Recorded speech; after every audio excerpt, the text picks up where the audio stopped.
ओम जय जय जय नमोस्तु नमोस्तु नमोस्तु नमो रियंताणं नमो सिद्धाणं नमो आर्याणं नमो विज्ञाणं नमो लोये सवसावणं मंगलम भगवान वीरो मंगलम गौतमो गणी मंगलम कुंद कुंदाद्यो जैन धर्मोस्तु मंगलम सर्वमंगल मांगल्यम सर्वकल्याणकारकं प्रधानं सर्वधर्माणां जयनं जयतु शासनं जयनं जयतु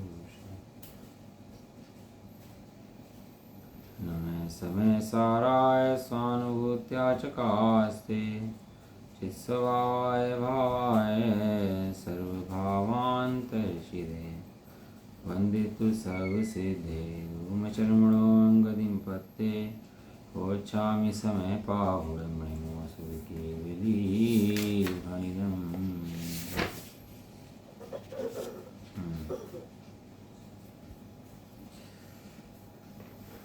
शीर्ष में साजी ग्रंथ पुण्य पाप अधिकार कलश नंबर 112 उत्थान ग्रंथ। अब पुण्य पाप अधिकार को पूर्ण करते हुए आचार्य देव ज्ञान की महिमा करते हैं। देखो, जब भी कोई भी अधिकार शुरू करा उन्होंने उसमें कहा ज्ञान और पुण्य पाप का स्वांग प्रवेश करते हैं। जब भी अधिकार शुरुआत करी है तो क्या करा, आश्रव अधिकार आएगा, तो अब ज्ञान और आश्रव का स्वांग प्रवेश करते हैं, है ना। हर एक अधिकार के शुरू में यही है। और बाद में तो ये तो कह दिया ज्ञान और मोक्ष का स्वांग प्रवेश करते हैं। आप समझो कि आचार्य देव की शैली क्या है।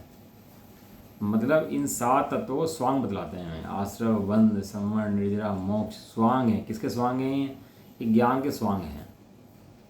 आप भी जानते हो कलाकार स्वांग करता है, तो कलाकार जो वास्तविक है वो अलग है और स्वांग उसका वो जो है वो अलग है। दोनों अलग अलग हैं कि नहीं है? कलाकार अलग है, स्वांग अलग है।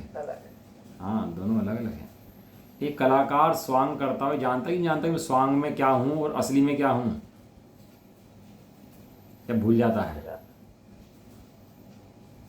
वह नशेड़ी की एक्टिंग कर रहा हो तो नशाखोर नशेड़ी की एक्टिंग नहीं कर सकता। आप तो नशाखोर पकड़ लो कि भैया नशेड़ी की एक्टिंग इससे बढ़िया कौन करेगा, तो नशेड़ी नशेखोर की एक्टिंग कर ही नहीं सकता। नशेड़ी की एक्टिंग करने के लिए भी होश में आया व्यक्ति होना चाहिए, नशेड़ी व्यक्ति नहीं चाहिए जो बेहोश हो। है कितना कितना कितना कमाल है। पागल पागल की एक्टिंग करनी है, बताओ। अब क्या पागल पागल की एक्टिंग कर सकता है क्या? और पागल के लिए एक्टिंग करने के लिए एक सही आदमी चाहिए। स्त्री आश्रव का स्वांग, बंध का स्वांग, निर्जरा का स्वांग, सब स्वांग प्रवेश करेंगे। और उस पूरे अधिकार के अंदर आचार्य देव ने ज्ञान की कलाएं दिखाई हैं उसके अंदर कि ये अलग है, ज्ञान अलग है, स्वांग अलग है, ज्ञान अलग है, स्वांग अलग है, ज्ञान अलग है। और आखिर में लिख देते हैं कि अब ज्ञान उस स्वांग को पहचान लेता है और स्वांग मंच से निकल जाता है। हर एक अधिकार के बाद में यही आया कि अब ज्ञान उस स्वांग को पहचान लेता है और स्वांग मंच से बाहर निकल जाता है और ज्ञान शुद्ध एक में ही रह जाता है। हर एक अधिकार के बाद में ऐसी ऐसी बातें हैं। क्या है, अब जी लग रहा है मोक्ष करूँगा, अच्छे परिणाम करूँगा, अच्छे आश्रय को हटाऊँगा, बंध को हटाऊँगा, संवर करूँगा, निर्जरा करूँगा, मोक्ष करूँगा, हैं। ये कहते स्वांग है। किसका स्वांग है? वो ज्ञान का स्वांग है, ज्ञान का स्वांग। लेकिन ऐसे स्वांग के अंदर ज्ञान उस स्वांग रूप नहीं होता, ज्ञान ज्ञान रूप ही रहता है। अब ये बात कौन माने कि आश्रव के काल में आश्रव का स्वांग अलग है और ज्ञान का ज्ञान अलग है। बंध के काल में बंध का स्वांग अलग है और ज्ञान अलग है। मोक्ष के काल में मोक्ष का स्वांग अलग है और मोक्ष अलग है। बताओ, मोक्ष मेकअप है किसका? जीव का मेकअप है। और मेकअप हटा दो तो अब कोई आ जाए, कोई पकड़ लिया मोहल्ले का आदमी और उसको बना दिया राजा दशरथ, और मुकुट लगाए, बात डायलॉग भी ऐसे बोले मैं राजा हूँ, और उसकी महिमा भी ऐसी करिए, चौकीदार बोले महाराज आज पधार रहे हैं माँ कृपालु, माँ दयालु, महाराज पधार रहे हैं। और वो भी ऐसे ही आए टुकड़ा करके कहने में महाराज आगे सिंहासन में बैठ जाए, और आदेश भी ऐसे दे जैसे महाराज आदेश दे रहा हो। हैं, कितना कितना बड़ा महाराज है वो। तो मोहल्ले का रामू है। अभी आज्ञा चल रही है उसकी, सब मान रहे, सारे ऑर्डर चल रहे हैं उसके हैं। कितना भैया गजब का बात है। ये जीव इतनी बात समझ जाए, ये आश्रव बन के स्वांग हैं। ये देह, शरीर, संसार, भोग, ये स्वांग हैं। ये पंच प्रवर्तन, ये स्वांग है। और स्वांग कहते कितना एकदम से बल कमजोर पड़ जाता है। बताओ, वो बहरूपिया पुलिस का वेश धारण करके उसको डरा रहा, बच्चे को कहने लगा बता पैसे दे, तो बालक डर रहा, उसे देगा 500 रुपये लो जी, 1000 रुपये लो, 2000 रुपये लो, मान नहीं रहा 10,000 से नीचे। अब वो माने ही नहीं है। और वो इतने पिताजी आए, अब वो सेटिंग बात बनी रही थी 5,000 रुपये में, इतने पिताजी आ गए। पिताजी ने देखा कि अरे ये क्या, कौन है? कहने लगे पुलिस वाला है, 5,000 रुपये में तय सौदा पटा, इससे चुप रहो, आप बोलना तो बिल्कुल भी कि सौदा पट गया, बस निपटाओ इसको। तो पिताजी ने पहचानते थे उसको, कहना तू तो कल डाकिया बन के आया था ना, आज तो वही है ना जो आज बहरूपिया बन के आया है, आज तू पुलिस वाला बन के आया है हैं? तो कहना वो पहचानते ही अब कीमत 5,000 की रहेगी कि 10 रुपये की रहेगी उसकी? कितनी कीमत रहेगी उसकी? अब वो कहने लगा गलत टाइम पर आ गई पिताजी, कहने लगा अच्छी वाली दुकान पट रही थी हमारी तो 5,000 रुपये में, तो गलत टाइम पर आ गई है। ऐसे ही जीव मोक्ष को धर्म मान रहा था, निर्जरा को धर्म मान रहा था, सम को धर्म मान रहा था, लेकिन इस सब में धर्म नहीं है। इस धर्म कायम है, धर्म में मात्र ज्ञान स्वभाव में है। ज्ञान ज्ञान ज्ञान, ये ज्ञान एक न्यारा, और सारे तत्व, सारा संसार, सारी दुनिया, सारा जगत, सारे द्रव्य, सारे भोग वैभव सब न्यारे। ये तो रख लो ज्ञान को और तराजू में तोल दो, एक तरफ रखो ज्ञान और बाकी सारे भोग वैभव संसार दुनिया सब दूसरे पाले तराजू में रख दो, तो ज्ञान को हिलाने में समर्थ भी नहीं है। ज्ञान को हिलाने तक में समर्थ नहीं है। ऐसे भैया ज्ञान की महिमा आचार्य देव नहीं करते, ये समस्त ज्ञानी जितने हैं वे समस्त ज्ञान की बहुत महिमा करते हैं। क्यों? कि ज्ञान महिमावान पदार्थ है, इसलिए ज्ञान की अनंत महिमा है। इसलिए कौन सुने, कौन समझाए भैया कि तू ज्ञानवान तत्व है और बाकी सारे स्वांग हैं। बाकी सब क्या है? स्वांग है। हाँ, स्वांग है। ऐसी ज्ञान की महिमा जानकर, ज्ञान को जानने के बाद ज्ञानी जीव स्वांग को स्वांग जानता है। स्वांग खत्म हो जाए ऐसी बात नहीं है, स्वांग चलता है, लेकिन स्वांग चलने के कारण मात्र स्वांग चलता है। और रामचंद्र जी रो रहे, सीता खो गई, पेड़ों से पूछ रहे, पत्तों से पूछ रहे, सब पूछ रहे, ये क्या था? वो स्वांग था। जैसा फिल्म में दृश्य देखते हो ना आप कि भैया वो पागल सा हो गया और बहुत है अपनी प्रेमिका के चक्कर में और पागल घूम रहा, वो क्या है? ना कोई प्रेमिका है ना प्रेमी है, वहाँ तो क्या है? तो स्वांग है। ऐसे ही यहाँ इस तीन जगत के अंदर जितना चल रहा वो सब स्वांग है। और इसको जब तक ज्ञान नहीं जानता, स्वांग को स्वांग नहीं जानता, तब तक पागल रहता है, और स्वांग को स्वांग जान लेता है तो होश में आ जाता है। इस होश में आने को ही सम्यक दर्शन कहते हैं। ये जो होश में पकड़ लेता है ना, तो क्या बोलते हैं इसको? सम्यक दर्शन बोलते हैं। और बेहोश को बोलते हैं मिथ्या दर्शन। इतनी सी कहानी है। ज्ञान तो सदाकाल सबके अनुभव में सदा आ ही रहा है, बस क्या करना है? मात्र उस उदय होते हुए ज्ञान को जानना है। ज्ञान तो सदाकाल उदय है, सदा उदित है ज्ञान।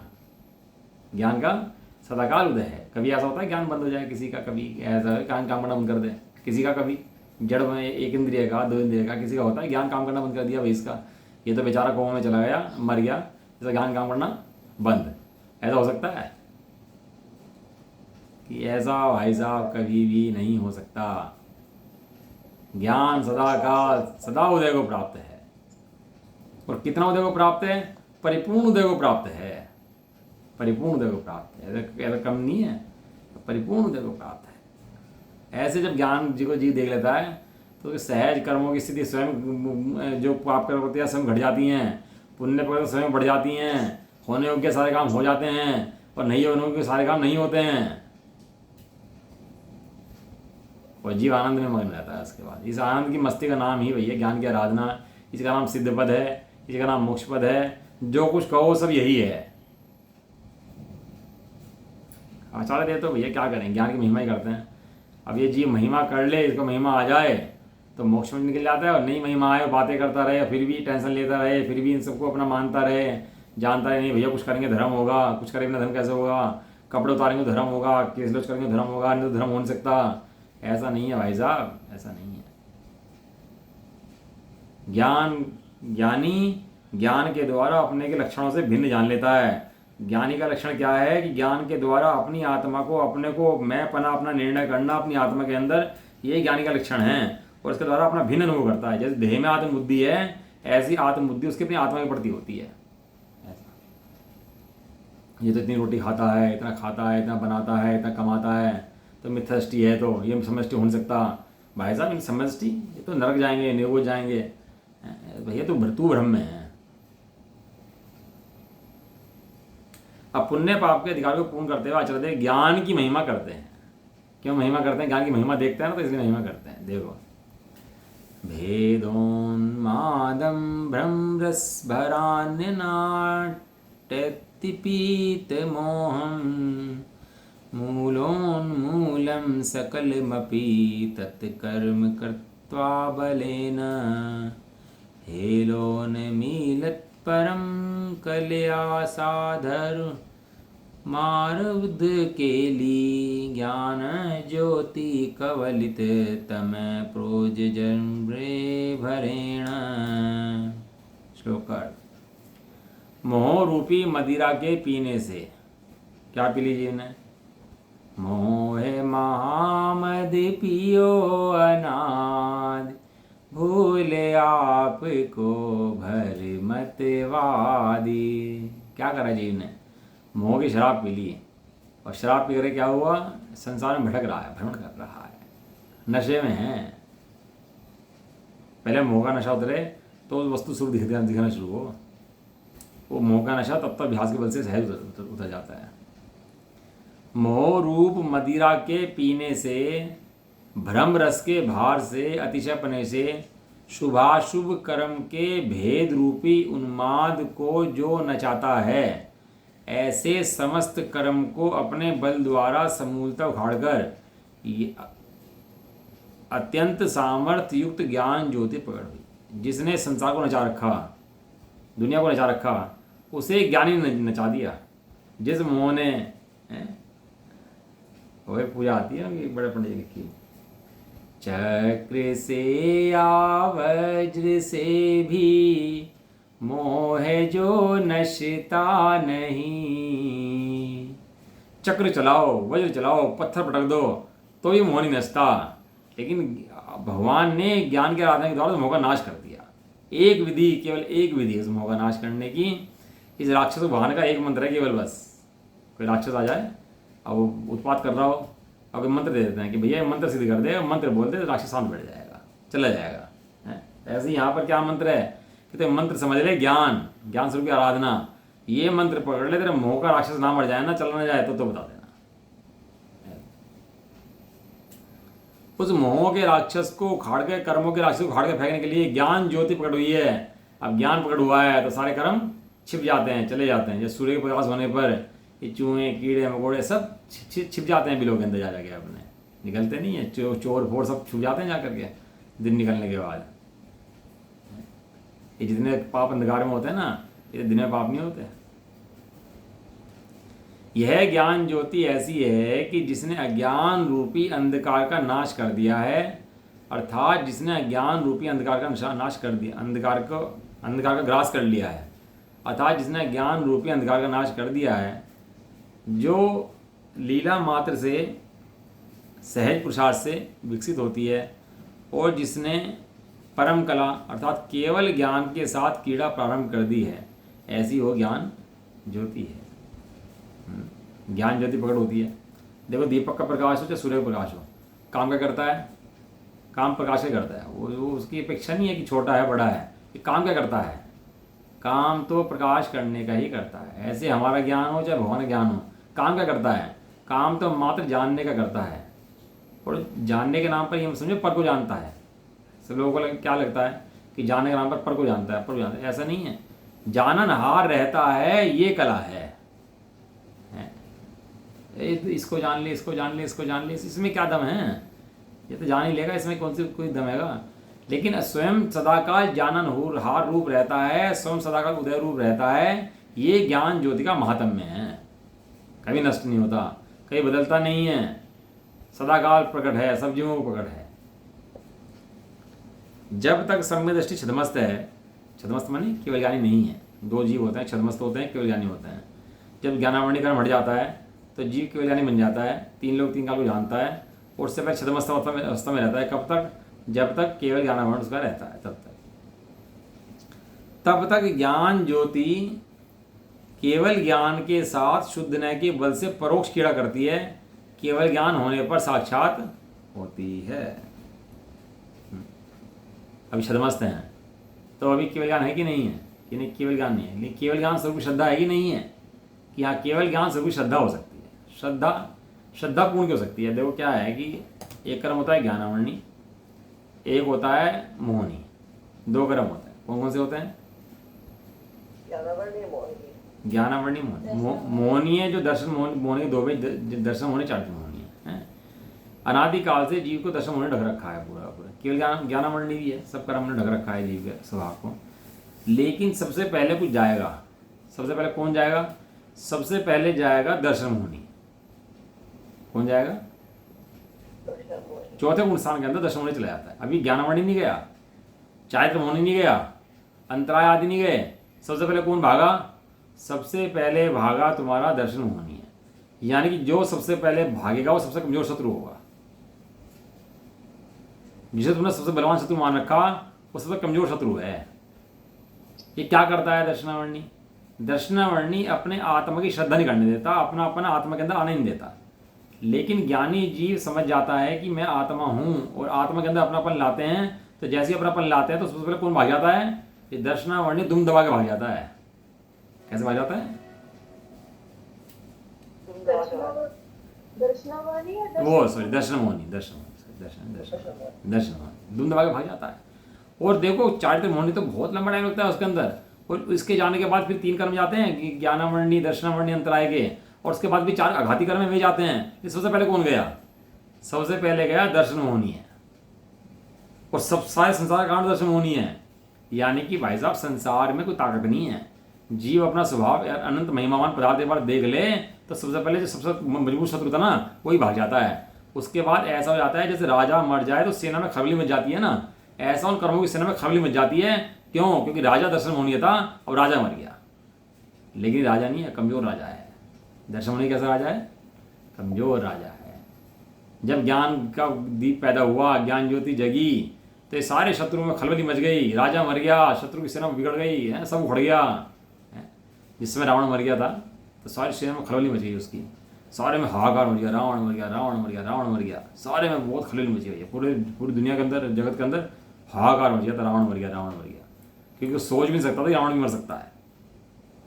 इतना बलशाली, मतलब धरती पे ऐसा कोई पुरुष नहीं था रावण ज़्यादा बलवान है। उसके तो विद्याधर, इतनी विद्योधारी, उसे ही मार दिया। किसने मार दिया? लक्ष्मण ने मार दिया उसे। एक वो थी विद्या, वो बहु कौन सी विद्या साधनी थी उसको? बहुरूपणी विद्या। तो वहाँ पर वो बहुरूपणी विद्या साधने के लिए बैठ गया, और इतना मतलब पुरुषार्थी था कि जब साधने के लिए बैठा तो उन्होंने सोचा, सुग्रीव आदि ने, कि अगर इसने विद्या साध ली ना तो ये तो अजय हो जाएगा, ये पकड़ में नहीं आएगा फिर। क्यों? क्योंकि रावण पता नहीं लगेगा कौन सा रावण है। ये 100 रूप बना लेगा अपने, किसको मारना पता नहीं लगेगा, 1000 रूप बना ले अपने, पता नहीं लगेगा किसे, कौन से को मारना, किसे मारेंगे, असली रावण कैसे मरेगा। तो उन्होंने वहाँ पर इतने उपद्रव किए उसके ऊपर, उसके सामने ऐसा दिखाया मंदोदरी की छुट्टियाँ पकड़ के ला रहे हैं और मंदोदरी को पीट रहे हैं, और उसके महल में आतंक बजा रखा है, उसके बच्चे मरते हुए दिखाए सामने उसके, इतनी चीज़ें उसके सामने दिखाई। लेकिन रावण चीखा नहीं, रावण नहीं चीखा बिल्कुल भी। इतना बलशाली है, बहुरूपणी विद्या सिद्ध करके उठा। ऐसा लिखा शास्त्रों के अंदर कि हे रावण, तूने बहुरूपणी विद्या सिद्ध करने के लिए इतनी एकाग्रता करी है, यदि इतनी एकाग्रता तू आत्म सिद्धि के लिए कर लेता तो तेरा वहीं से मोक्ष हो जाता। ऐसा लिखा शास्त्र वचन है। ऐसे ही अपने साथ भी है। जितनी एकाग्रता से हम अपने भाग्य काम करते हैं ना, आत्मबुद्धि से काम करते हैं, पर के पुद्गल के अपने काम करते हैं, यदि इतनी एकाग्रता से जीव अपना काम कर ले, जितनी तूने हराम में लगा रखी है उससे अनंतवा भाग भी हरी में लगा दिया अपने, तो इसके मोह बच नहीं सकता। मोह का नाश तुरंत हो जाएगा, इसका रह नहीं सकता मोह। और उसकी वो विद्या साध ली उसने, वो विद्या साध करके फिर वो आया। लेकिन भैया पुण्य के पाप के आगे किसी नहीं चलती, सारा खेल कर्मोदय का है। वो सामने लक्ष्मण के आया, लक्ष्मण ने पहचान लिया कौन सा रावण है, और वो चक्र चलाया और वो मर गया। बताओ, वो लास्ट एंड की विद्या थी उसकी, वो जब साध रहा था, उसके बाद तो भी मरण ही हो गया उसका, और मर के नरक में चला गया। ऐसी मोह का खेल है अभी। ये मोह नचाता रहता है जीव को, लेकिन मोह की शक्ति नहीं है, क्योंकि मोह शत्रु है। ये अजात शत्रु नहीं है, ये अजय शत्रु नहीं है। एक होता है अजय शत्रु, अजात शत्रु। अजात शत्रु किसे कहते हैं, अजय शत्रु किसे कहते हैं? जो शत्रु का कभी नाश ना हो सके उसे कहते हैं अजात शत्रु, अजय शत्रु। अजय अजय है ना, अजय, इसको कोई परास्त नहीं कर सकता भाई कभी भी। लेकिन अजय नहीं है, इसको भगवान ने हरा दिया, इसको ज्ञान ने हरा दिया। तो इसका मतलब क्या हुआ, ये अजय नहीं है। ये मोह भी बहुत खुश होता था देख के दुनिया को, देखो मेरा शासन कितना फैलता है। और जब भगवान का देखता है ना, तो इसकी गर्दन नीचे जाती है कि इनके सामने मैं नहीं झुक पाया, इन्होंने मुझे झुका दिया। मैंने सारे 3 लोग को झुकाया हुआ है, सारे सृष्टि के अंदर हाहाकार मचाया हुआ है, सबको जन्म मरण से दुखी कर रखा है, सबको संसार ताप से मैंने हर रखा है, सारी दुनिया में हाहाकार मचा रखा है। बहुत उछलता है अपने उसमें अभिमान में। लेकिन जब ज्ञानी को देखता है, भगवान को नहीं, किसको, ज्ञानी को देखता है। चौथे गुण समृद्धि की बात कर रहे हैं, कपड़े वाले की, व्यापार करते वाले की, जो व्यापार कर रहा है, कपड़े पहने हुए है, अभी इसको राग द्वेष भी हैं, पुण्य पाप भी हैं, कषाय भी परिणाम में हैं, उसकी बात कर रहे हैं। उसके सामने आते जिस मोह ने 3 लोग को जहाँ जीत रखा, उनके सामने आते ही मोह झुक जाता है और परास्त हो जाता है कि हे प्रभु, आपके सामने मैं जीत नहीं सका, आपने मुझे जीत लिया। पिलका चक्र से या वज्र से भी मोह जो नसता नहीं, हे प्रभु तुम आगे सामने आते मोह नसता वही वही मोह नाश को प्राप्त हो जाता है, जैसे भगवान के सामने आ जाता है। कि ताकत है इसकी मोह की, कोई ताकत है संसार की। जब आवे ज्ञान घन सब धन धूल समान। ये ज्ञान के आगे सब फीका है भैया। ये ज्ञान अनंत महिमावंत पदार्थ है। तो क्या करो, ये ज्ञान की महिमा का, ज्ञान की आराधना करो भैया। ज्ञान भगवान बना दे, ज्ञान के अंदर से केवल दीप निकले। ज्ञान महान तत्व है, ज्ञान बहुत महान तत्व है। वो कहाँ है, वो मैं स्वयं ही तो हूँ। कहीं बाहर से आना नहीं है, कोई खरीदना नहीं है, कोई लाना नहीं है, कोई पैसे खर्च नहीं करने, कोई मेहनत नहीं करनी। कहाँ पर है वो ज्ञान? वो ज्ञान में स्वयं। हाँ, एक वो आता है, कहाँ है, हाँ कलश तो है। अचिंत्य शक्ति स्वयमेव देव, चिन्ह मात्र चिंतामणि रेषि यस्मात्। कलश है, शुरू में मैंने पढ़ा। अचिंत्य शक्ति, कितनी शक्ति है अपनी? अचिंत्य किसे कहते हैं? जो चिंता में ना आ सके, मतलब मन में ना आ सके, विचारों में ना आ सके, इतनी शक्ति का धारक कौन हूँ? मैं हूँ। और चारक अमृत देव कहते हैं अचिंत्य शक्ति स्वयमेव देव। स्वयमेव देव है। भगवान को देखता है तुम देव हो, भगवान कहते तू ही देव है। मतलब इनसे बड़ा वो कौन होगा? ये भगवान को कहे आप देव हैं, और भगवान के पर दिव्य ध्वनि प्रतिध्वनि निकलती है आप देव हैं। जैसे कुएं के सामने बोलो कुछ तो क्या होता है, उसकी प्रतिध्वनि आती नहीं आती, पलट के आवाज आती है। ऐसे इसने भगवान से कहा हे भगवान आप देव हैं, वहां से क्या ध्वनि आई? आप देव हैं, आप देव हैं। कैसा गजब का भैया ज्ञान का शासन, ज्ञान का महात्म्य, ज्ञान की महिमा निराली है। इस जी को मोक्ष पे जाते इतनी इसकी ज्ञान की महिमा है। पर सबकी महिमा करता है, ज्ञान की महिमा नहीं करता। एक बार तो ज्ञान की महिमा कर बस, बाकी महिमा करना छोड़ दे। बाकी है, सब है, पुद्गल प्राणु है, सब क्या क्या बढ़ रहा है।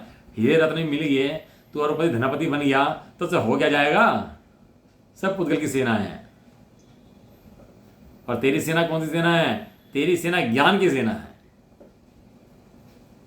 दो राजा दिए, गाथा नंबर 17-18 के अंदर दिए 2 राजा। एक तो दिया मोह राजा, एक दिया जीव राजा। 2 राजा दिए लेकिन जीतेगा कौन भाई साहब? जब जीव को जीव राजा पहचान लेगा, उसका मोह टिक ही नहीं सकता, उसके मोह का नाश जरूर होगा। ऐसी ज्ञान ज्योति प्रकट होती है, तो ज्ञान ज्योति प्रकट होती है, जितना अंधकार था वो नाश को प्राप्त हो जाता है और सब स्पष्ट हो जाता है। जैसे सूर्य निकलने पर सब स्पष्ट भासने लगता है, ऐसे ज्ञान ज्योति प्रकट होने पर सब स्पष्ट भासने लगता है। 6 द्रव्य का स्वरूप, 7 तत्व का स्वरूप, अपना स्वरूप, ज्ञानानंद स्वरूप सब प्रत्यक्ष भिन्न भिन्न भासने लगता है। ऐसा भावार्थ, आपको ज्ञान ज्योति को प्रतिबंधक कर्म, जिसने ज्ञान ज्योति को बांध रखा था, ऐसा प्रतिबंधक कर्म वो क्या है? वो भाव कर्म है, द्रव्य कर्म नहीं है। द्रव्य कर्म ने ज्ञान ज्योति नहीं बांध रखा, स्वयं के ज्ञान से ही ज्ञान ज्योति बंधी हुई है, जो कि शुभ अशुभ भेद रूप होकर नाचता था। इसका काम क्या था कि पुण्य में अच्छा दिखाए और पाप में बुरा दिखाए, पुण्य में अच्छा दिखाए, पाप में बुरा दिखाए, लेकिन और उसके ज्ञान को भुला देता था। ज्ञान की चीज़ है, पुण्य अच्छा पाप बुरा, पुण्य अच्छा पाप बुरा, और ज्ञान को देखने न दे। तो क्या करता है? अपनी शक्ति से उखाड़कर ज्ञान ज्योति संपूर्ण सामर्थ्य सहित प्रकाशित हुई, वेग अत्यंत अत्यंत वेग से निकल आई। तो ज्वालामुखी होता है ना अंदर पहाड़ के अंदर, तो क्या होता है? तो पता तो लगता ही बाहर से देखने में कि अंदर क्या हो रहा है, और अंदर होता क्या है पहाड़ के? क्या होता है पहाड़ के अंदर? आग लगी होती है, लावा भरा होता है, अग्नि का लावा भरा होता है, उसके अंदर लावा भरा होता है। बाहर तो कुछ नहीं दिखता कि लावा भरा है कि नहीं है, कुछ नहीं। बाहर लोग रहते हैं वहाँ पर आराम से, कुछ पता लगता नहीं क्या हो रहा है यहाँ पर। और पहाड़ के अंदर कितनी वो मची हुई है, उसके अंदर लावा खोल रहा है अंदर पहाड़ के अंदर। बताओ है कितना लावा है, कितना लावा भर रहा है। ऐसे ही यहाँ ज्ञानी बाहर में दिख रहा है कि साधारण से ऐसे खा रहा पी रहा भोग रहा, अंदर में लावा बह रहा है। किसका? ज्ञान का अत्यंत सामर्थ्य बलपूर्वक तेज वेग उसके अंदर बह रहा है, ज्ञान की सामर्थ्य दिखता है ना। जब फटता है ना, जब फूटता है तो कैसे निकल गया, लोग कैसे भागते हैं। ऐसे ही ज्ञान ज्योति जिसके अंदर खलबली मची हुई है कि मैं ज्ञान स्वरूपी आत्मा हूँ, लावा बह रहा है इसके अंदर में, खोल मच रहा है इसके अंदर में, जब फटता है ना तो केवल ज्ञान के दीप निकलते हैं उसके अंदर से, कर्म परम सब भाग जाते हैं। ऐसा ज्ञान ज्योति उदय को प्राप्त हुई। वह ज्ञान ज्योति अथवा ज्ञान कला केवल ज्ञान रूपी परम कला का अंश है तथा वह केवल ज्ञान के संपूर्ण स्वरूप को जानती है और उस पर प्रगति करती है। इसलिए यह कहा जाता है कि ज्ञान ज्योति ने केवल ज्ञान के साथ क्रीड़ा प्रारंभ कर दी है। अब ज्ञान ज्योति किससे खेलती है? ज्ञान ज्योति केवल ज्ञान से खेलती है। ऐसा लिखा, मुनिराज का ज्ञान केवल ज्ञान से होड़ लगाता है। जो मुनिराज होते हैं ना, ज्ञानी जन होते हैं, श्रावक होते हैं, मुनिराज होते हैं, किससे होड़ लगाते हैं? केवल ज्ञानियों से, है ना। छोटी मोटी दौड़ पसंद नहीं है हमें, हम दौड़ लगाएंगे केवल ज्ञानियों से लगाएंगे। आप उनका ज्ञान पकड़ता है बारंबार बारंबार। अरे मैं हुई ऐसा अनंत महिमावान पदार्थ, मैं दौड़ में शामिल होऊंगा तो किसकी? केवल ज्ञानियों की। इन टुच्चे मुच्चों की टेंशन में पड़े, इनकी दौड़ थोड़ा जाऊंगा, कौन सा काम करूंगा? अब भगवान बनने का काम करूंगा। इससे नीचे का पद मुझे पसंद ही नहीं है। ज्ञानी जनों के वचन ऐसे होते हैं, इससे नीचे का पद मुझे पसंद ही नहीं। अब मुझे विधि प्राप्त हो गई है कि ज्ञान की आराधना करो और भगवान बनो, ज्ञान की आराधना करो भगवान बनो। अब तो मैं भी ज्ञान की आराधना करूंगा और भगवान बनूंगा, और वो बनूंगा ही बनूंगा। हाँ, ऐसा बल पकड़ हो जाता है ज्ञानियों का। ज्ञान कला सहज रूप से विकास को प्राप्त होती आती है और अंत में वह परम कला अर्थात केवल ज्ञान को हो जाती है। भगवान जीव बन जाता है और पुण्य पाप दोनों का नाश हो जाता है। लेकिन नाश जब होता है जब पहले पुण्य पाप को दृष्टि में हे जानता है, तब नाश होता है। यदि दृष्टि के अंदर पुण्य उपादेय है, पाप है, तो मोक्ष तो छोड़ो, एक मिथ्या दृष्टि है, सम्य दृष्टि भी नहीं है। ऐसा ठीक है। पुण्य पाप रूप से दो पात्रों के रूप में नाचने वाला कर्म एक पात्र रूप होकर रंगभूमि से बाहर निकल गया। पात्र दिख कितने रहे थे? दो, एक पुण्य का पात्र, एक पाप का पात्र। और पात्र था कितना? पात्र था एक। जब उसने पहचान लिया तो क्या हुआ? रंगभूमि से बाहर निकल गया। जादूगर होता है ना, जादूगर, तो वो जादू दिखाते हैं, वो देखते हैं ना, सब लोग जादू देखते हैं, भैया वो क्या जादू दिखाया भैया, ऐसा कर दिया, ऐसा कर दिया है। लेकिन वो क्या होता है? जादू कुछ नहीं होता, हाथ की सफाई होती है उस सबके अंदर। लड़की के 2 कर दिए और टोपी में से उसने कबूतर निकाल दिया, तोता निकाल दिया, वहाँ से रुमाल का उसने हरे का लाल कर दिया, तो दिखाते हैं ना जादूगर। तो ऐसा होता है कि हाथ की सफाई होती है। हाथ की सफाई हाथ की सफाई होती है। जो सब पहचान लेता है वो उसके भ्रम में नहीं आता, क्या लगे क्या कर रहा है, तो बेवकूफ़ बना रहा है सीधे सीधा। और जो उसको पहचान नहीं पाता वो वाह वाह वाह करता है कि ओ भाई साहब क्या कर दिया, भाई साहब क्या कर दिया। लेकिन जो उसकी कला पहचानता है ना वो भ्रम में नहीं पड़ता उसके हैं अरे क्या कर रहा है, खेल ये तो हम करके छोड़ दिए, तो हैं ये तो हमने करके छोड़ दिया, तू करके दिखा रहा है जादू ये। ऐसे दो नाच नचा रहा था, एक पुण्य का एक पाप का। ज्ञानी जनों ने पहचान लिया कि पुण्य पाप के दोनों स्वांग हैं, दोनों ये जीव का स्वरूप नहीं है। जीव का स्वरूप तो ज्ञान स्वरूप है। पुण्योदय की अनुकूलता में मैं ना हर्षाऊं, पापोदय की प्रतिकूलता में ना ही अकलाऊं। ना पुण्य में हर्षाऊं ना पाप में अकुलाऊं। आकुलता बड़े पढ़े लिखा हुआ है। भावार्थ, यद्यपि कर्म सामान्य से एक ही है, तथापि उसने पुण्य पाप रूपी दो पात्रों को स्वांग धारण करके रंगभूमि में प्रवेश किया था। चोर चोर मुसेरे भाई, दो स्वांग दिख रहे थे, एक राम एक श्याम, लेकिन वो राम श्याम दोनों एक ही थे, दो आदमी नहीं थे। यहाँ पर डबल रोल में एक ही आदमी था क्या था डबल रोल में? आदमी एक ही था, नाम दो थे, राम और श्याम, सीता गीता है, लेकिन था एक ही व्यक्ति। ऐसे यहाँ दो स्वांग हैं, पुण्य पाप, लेकिन व्यक्ति कौन है? व्यक्ति एक ही है, व्यक्ति दो नहीं है। एक तो रखो ज्ञान और बाकी तो सब ग्राम, पुण्य पाप सब एक तरफ। जब उसे ज्ञान ने यथार्थतः एक जान लिया, तब वह एक पात्र रूप होकर रंगभूमि से बाहर निकल गया। कब तक ड्रामा चल रहा था उसका कि जब तक ज्ञान ने पहचान नहीं था तो खूब ज्ञान को नचा रहा था वो। अब जब ज्ञान ने उसे पहचान लिया तो फिर बाहर निकल जाता है। मायाचारी का मायाचार जब तक पकड़ नहीं होता तो खूब नचाता है, जब पकड़ हो जाता है तब मायाचारी का तो खुश शर्मिंदा हो जाता है। उसके बाद बताओ मैं कैसे काम कर दिया। वो रंगभूमि से बाहर निकल जाता है और लिखा नृत्य करना बंद कर देता है जो पुण्य पाप नाच रहा था ना, जीव को नचा रखा था, स्वांग दिखा रहा था, है जीव को बेचारा पुण्य पाप को देखकर मस्त हो रहा था। जब जीव ने उस पुण्य पाप का लक्ष्य छोड़ करके ज्ञान स्वरूप को देखा, अपने ज्ञान स्वरूप की आराधना करी, तो पुण्य पाप का लक्षण में ज्ञान में बैठ जाता है और ज्ञान में बैठने से आनंद मग्न हो जाता है और ऐसा होने से पुण्य पाप शर्मिंदा होकर बाहर निकल जाता है, उसका स्वांग खत्म हो जाता है। क्यों? क्योंकि ज्ञान उसको पहचान लेता है। एक कल दो वाली करें, यहाँ वो लिख रहे हैं छवै समैया। आश्रय कारण रूप संवाद सुभेद विचार गिने दो न्यारे, पुण्य रूपाप शुभा शुभ भावनी बंद भय सुख दुख करारे। ज्ञान भय दो एक लखे बुध आशय आदि समान विचारे, बंद के कारण हैं दो रूप इन्हें तजी जिन्हें मुनि मोक्ष पधारे। पुण्य होता है, पुण्य उपादेय नहीं होता। पुण्य तो मुनराज की भूमिका में भी होता है। छठा गुण स्थान जो है वो किसका है? वो पुण्य गुण स्थान है, शुभ का स्थान है, होता है। लेकिन उपादेय क्या है? उपादेय तो धर्म ज्ञान बुद्धि रहती है। तो ज्ञान प्रतिक्षण केली करें शिव मार्ग में, जगमाई जिनेश्वर केले गुनंदन। केली शिव मार्ग में ज्ञान में केली करते हैं, ज्ञान में खेलते हैं। वो पुण्य पाप आ पड़ते हैं तो फटाफट छूट करके फिर दोबारा आत्मस्वरूप में पहुँच जाते हैं। इसका नाम के मुनिपना है। इस प्रकार से समय सार जी की श्रीमद् भगवत कुंचार्य देव प्रणीत श्री समय सार परमागम की श्रीमद् अमृतचंद्र आचार्य देव विरचित आत्मख्याति नाम की टीका में पुण्य पाप का पूर्वक तीसरा अंक समाप्त हुआ। अब इसके अंदर जो है ना वो आचार्य जैसे आचार्य की टीका है, थोड़ी सी बड़ी है।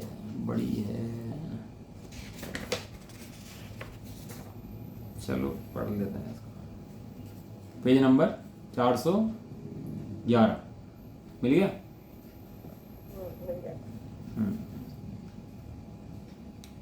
अपूर्वोक्त मोक्ष के हेतु रूप सम्यक्त आदि जीव के गुणों का मिथ्यात्व आदि कर्मों द्वारा आच्छादन होता है, यह कहा गया है।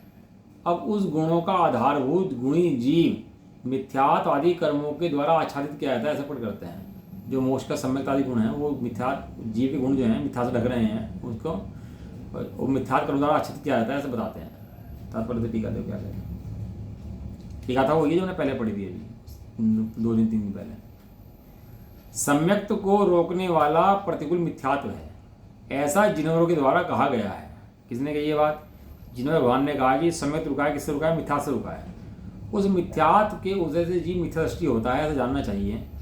ज्ञान को रोकने वाला प्रतिकूल अज्ञान है, ऐसा जिन्होंने ने कहा है। उस अज्ञान के वजह से जीव अज्ञानी होता है, ऐसा जानना चाहिए। चारित्र को रोकने वाला प्रतिकूल क्रोधादि कषाय हैं, ऐसा जिन्होंने कहा है। उसके उदय से जीव अचारित्री होता है, ऐसा जानना चाहिए। इस प्रकार मोक्ष हेतु वो जो गुणी जीव द्रव्य है, उसके आच्छादनी कथन की मुख्यतः 3 गाथाएं पूर्ण है। 3 गाथाएं पढ़ी थी हमने, विचार से बहुत बड़ा इसका हो गया था, तो वहाँ सुनना होता इसको ना। इस प्रकार सम्यक्त आदि जीव के गुण मुक्ति के कारण हैं, अथवा उस गुण रूप से अभेद रतनता रूप से परिणत जीव मुक्ति के कारण है। इसलिए शुद्ध जीव से भिन्न शुभ अशुभ रूप मन वचन काय की क्रिया तथा उस क्रिया से उत्पन्न हुए शुभ अशुभ कर्म मोक्ष के कारण नहीं है, ऐसा जानकर शुभ अशुभ कर्म हे हैं, त्याज्य ही हैं, ऐसी कथन की मुख्यतः 9 गाथाएं पूर्ण हुई। द्वितीय पातिका के अभिप्राय से पापाधिकार की व्याख्यान की मुख्यता से यह अधिकार समाप्त। देखो अब ये इसमें बहुत काम की बात है। इन्होंने कहा कि पापाधिकार समाप्त हुआ, लिखे ना, पापाधिकार समाप्त हुआ। नोट कर लेना दिमाग के अंदर, ये बात बहुत काम आएगी, बहुत इंपॉर्टेंट बात है। अधिकार का नाम क्या है? पुण्य पाप अधिकार। बनारस राज ने नाम रखा है इसका पुण्य पाप एकत्व द्वार, पुण्य पाप को एकत्व। और जैसे ने 4 नाम लिखा है इसका पाप का अधिकार। समझ रहे आप? आचार्य कुंदकुन देव ने जो पुण्य पाप अधिकार रखा है इसका नाम, वहां पुण्य पाप के 2 को भेद के दिखा के एक सिद्ध करना है कि ये भेद नहीं है। आज बनारस राज ने दोनों का नाम शुरू में एक ही कर दिया कि पुण्य पाप 2 कहते हैं, लेकिन एकत्व है दोनों के अंदर।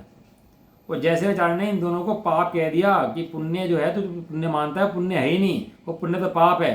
वास्तविक पुण्य तो कौन सा है? जो तत्व विचार करके ज्ञान की आराधना करता है, वो वास्तविक पुण्य है। और इसके अलावा जितने पुण्य है वो पुण्य नहीं है, वो पाप है। करोड़पति बन गया, लखपति बन गया, यश का उदय आ गया, ये सब आ गया, बहुत नाम विराम हो गए, ये पुण्य है? ये पुण्य है? जो भरमाते वो पुण्य है? कहते हैं हम उसे पुण्य मानते ही नहीं, उसे क्या मानते हैं हम? उसे पाप मानते हैं। बहुत ध्यान से नोट कर लेना इस बात को, बहुत इंपॉर्टेंट बात है, ये बहुत काम आएगी।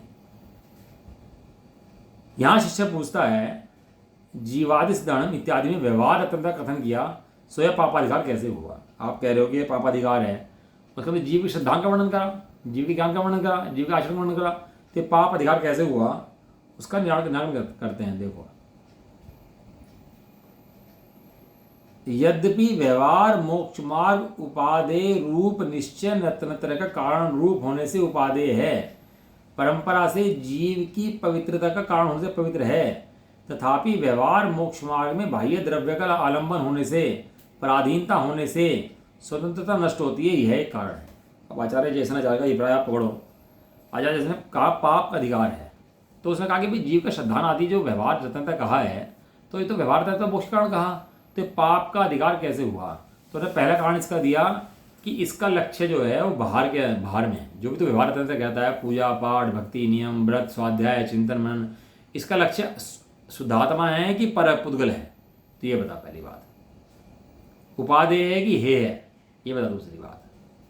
पर का लक्ष्य कभी भी उपादेय नहीं हो सकता, स्वयं का लक्ष्य उपादेय है, और जिसकी दृष्टि के अंदर ही पर का लक्ष्य उपादेय है उसको भी स्वयं का उपादेय नहीं है, वो स्वयं की हत्या करता है। ऐसा बहुत इंपॉर्टेंट बात है। मतलब मैं तो अभी 2 मिनट में समाप्त कर दूंगा इसको बता करके, लेकिन आपको इसके घर पर बैठ कर अभ्यास करना है कि इसमें आचार्य ने क्या क्या दिया। व्यवहार रत्न वो है कि क्यों बता दिया, जिसके व्यवहार रत्न जो लोग पूजा करते हैं, सम्य दर्शन ज्ञान चाहते के लोग पूजा करते हैं, वो यहाँ कह रहे कि ये है। क्यों? क्योंकि उसके अंदर कारण क्या है? उसके अंदर पर कारण है। पहला कारण बाह्य का अवलंबन होने से, पराधीनता होने से स्वतंत्रता नष्ट होती है। जो स्वतंत्रता नष्ट करे वो तेरा मित्र कैसे हो सकता है? दूसरा कारण निर्विकल्प समाधि वाले व्यवहार विकल्प के अवलंबन से आत्मस्वरूप से पतित होते हैं, यह दूसरा कारण है। दूसरा कारण क्या है कि जो आत्मस्वरूप में स्थिर होता है, साधु साधु मुनराज हैं, वो आत्मस्वरूप लीन है, अब नीचे गिरे तो छठा स्थान आया, छठे स्थान में शुभोपयोग आया, तो शुभोपयोग ने गिराया कि उठाया उनको? क्यों? गिरने में कारण बना, किससे? निर्विकल्प शुद्धोपयोग की भावना से। इसका दूसरा कारण ये है, इस प्रकार निश्चय की अपेक्षा पाप है, और जैसे तो पुण्य कह रहे, छठम स्थान कह रहे, पुण्य क्रियाएं कह रहे, व्यवहार रत्नता कह रहे, भैया अपनी तो हिम्मत नहीं है। सही बता रहे, इतने बड़े शब्द कहने की अपन लोग हिम्मत नहीं है कि व्यवहार रत्नता क्रिया को पाप कह दे। मंदिर में खड़ा हो पूजा कर रहा हूँ मिथ्यादृष्टि, उसे पापी कह दे। कसाई को और मंदिर में खड़े हुए मिथ्यादृष्टि जो पूजा कर रहा हूँ उनको, दोनों को एक कह दे। ये ताकत अपनी नहीं हो सकती, ये ताकत हमारे आचार्य देवों की है जो ऐसा कह दिया। और कड़ा जो वास्तव में शुद्ध हृदय वाला हो तो स्वीकार कर लेगा इस बात को, नहीं तो इन बातों को स्वीकार करने में पसीना निकल जाएगा। ये मंदिर में पूजा करना पाप है कि हाँ, शुद्धात्मा की आराधना नहीं करते तो पाप है, और शुद्धात्मा की आराधना करते पुण्य है, और शुद्धात्मा में जाए तो मोक्ष है। ऐसा बड़ा विस्तार चाहिए इन चीज़ों के लिए, पूरा एक पर्सन चाहिए चीज़ लाइन को पढ़ाने के लिए। इस प्रकार निश्चय के अपेक्षा से पाप है अथवा सम्यक्त आदि के विपक्ष रूप मिथ्यात्व आदि का व्याख्यान किया है, यह पापाधिकार है। इसके अंदर पाप की बात भी आई है, मिथ्यात्व की बातें आई हैं। मिथ्यात्व तो पाप है, तो व्यवहार तंत्र भी पाप बताया, जो मिथ्यात्व उसे ही पाप बताया। दोनों को एक कैटेगरी में रखा, किसके आगे? वो निश्चय के आगे, निश्चय स्वरूप के आगे। तो पता क्या हुआ, कहने लगे कि जी देखो आचार्य देव ने ऐसा लिखा जैसा आचार्य ने, तो इन्होंने कहा कि जो सन 1200 के बाद 1000 के बाद जो आचार्य हुए ना, हम उन्हें नहीं मानते। मित्र पक्ष है ना, तो वे क्या पता क्या कहते हैं कि जो 1000-1200 के बाद के आचार्य हुए हैं हम उन्हें नहीं मानते भैया, उनकी बात जो लिख दी हम नहीं मानते। जैसे न आचार्य है जंगल में विचरने वाले ये बात लिख रहे, कहते हैं मैं आचार्य नहीं मानते। मतलब कमाल कर दिया। क्यों? क्योंकि अपनी आँख फोड़ दिया ना, करे क्या? इनको आचार्य मानने तैयार नहीं कि नहीं, जो लिखा है वो गलत लिखा है। सब आचार्य जैसे की टीका पढ़ने तैयार नहीं है। वहां इस प्रकार से होने पर व्यवहार नय से पुण्य पाप रूप से कर्म दो प्रकार का है, तो भी निश्चय से श्रृंगार रहित पात्र की तरह पुद्गल रूप से एक रूप होकर रंग भूमि से बाहर निकल गया।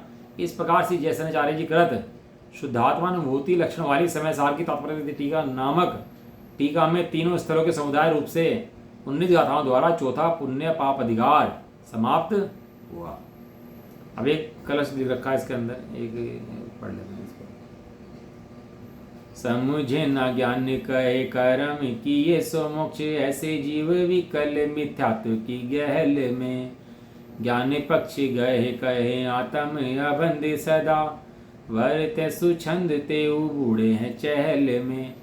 जथा जोग कर्म करे पे ममता न धरे, रहे सावधान ज्ञान ध्यान की टहल में। तेई भव सागर के ऊपर तरे जीव, जिनकी निवासी साधवाद के महल में।